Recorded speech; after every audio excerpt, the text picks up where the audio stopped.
A medida de potencial zeta ela é realizada no zetamíter. Então, o primeiro procedimento é encher a célula com a amostra. Então, vocês estão vendo aí a amostra sendo adicionada. Na verdade, é uma suspensão, que significa que é uma mistura de uma solução de um reagente, né, com partículas muito finas. Quando enche a célula, depois de encher a célula, tem que fechar a célula, né, como está sendo feito.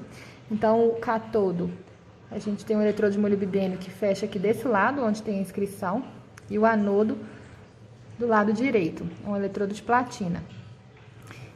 No procedimento, a gente precisa diminuir o volume de suspensão que tem nessa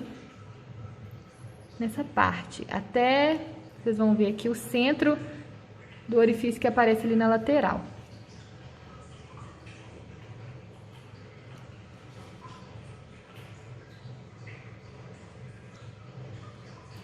Mais ou menos aqui, ó. Não vou pôr a mão lá dentro não, tá vendo? Fecha, né, a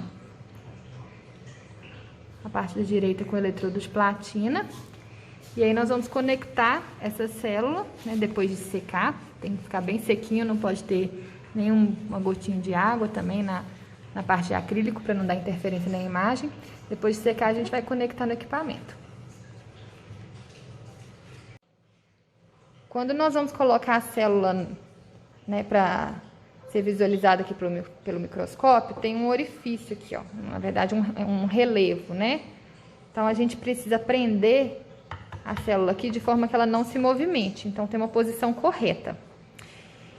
E a gente também precisa ajustar, né, a imagem do microscópio no centro do capilar, e a gente faz isso com esse ajuste aqui, né, que empurra para frente ou para trás um pouquinho essa célula, conforme vocês vão ver.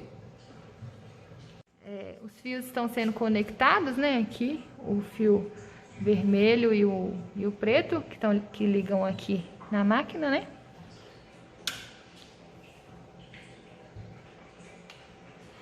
Na tela do computador, vocês estão vendo a imagem. Então, existe uma posição, como eu falei, olha. Ela está fazendo um ajuste ali com a mão dela, né, para que essa linha do meio aqui fique exatamente nesse eixo OX, que assim a gente sabe que a imagem que vai ser gerada do movimento das partículas nessa escala, ela está centralizada. Quando a gente troca a lâmpada, né, como foi feito aqui, as partículas começam a aparecer na tela. Então, todos os pontos brilhantes são partículas. Existem algumas interferências, né, que ficam aqui como borrões.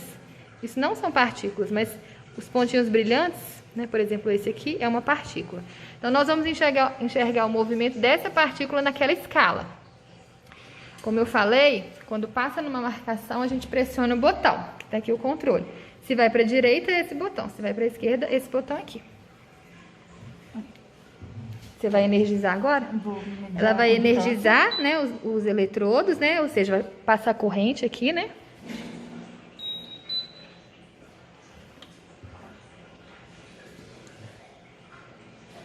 E as partículas começaram a se movimentar. Então, o que acontece? Na parte de cima, elas estão indo para a direita, embaixo elas estão indo para a esquerda. É por isso que a gente tem que centralizar aquele eixo X, porque a régua não tem interferência do movimento resultante da influência das paredes do capilar. Então, eu vou tentar mostrar ali, bem pertinho, o movimento da partícula. Então, olhem só, as partículas não estão muito rápidas. Então, ela está usando... Qual a escala que você está usando? 1/8. A escala de 1/8, que é a menorzinha aí, ó. Então, quando passa na marcação uma partícula, ela pressiona o botão. Quando passa na próxima, o operador solta o botão novamente. Então, as partículas se movimentam dessa forma, ou para a direita ou para a esquerda, como consequência da carga. Se o módulo do potencial zeta é muito alto, o movimento é mais rápido. Quando o módulo é mais baixo, o movimento é mais lento e é mais difícil conseguir medidas reprodutíveis, né, com menor desvio padrão. Por que ela aperta tantas vezes? Porque geralmente fazemos uma média. Então, mais ou menos 20 partículas é um valor que a maioria das pessoas assumem. Medem o potencial zeta de 20 partículas.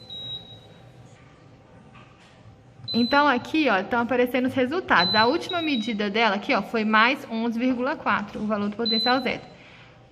ela vai ter uma próxima medida, ó, mais 9,66. Então, aqui, ó, a média tá 7,9, desvio padrão tá 4,5. Esse desvio padrão tá alto. Então, o que a gente pode fazer depois das medidas? Excluir as medidas mais diferentes, né? Que estão mais dispersas em relação à média, e fazer outras, para que a gente tenha um menor desvio padrão e um valor mais representativo.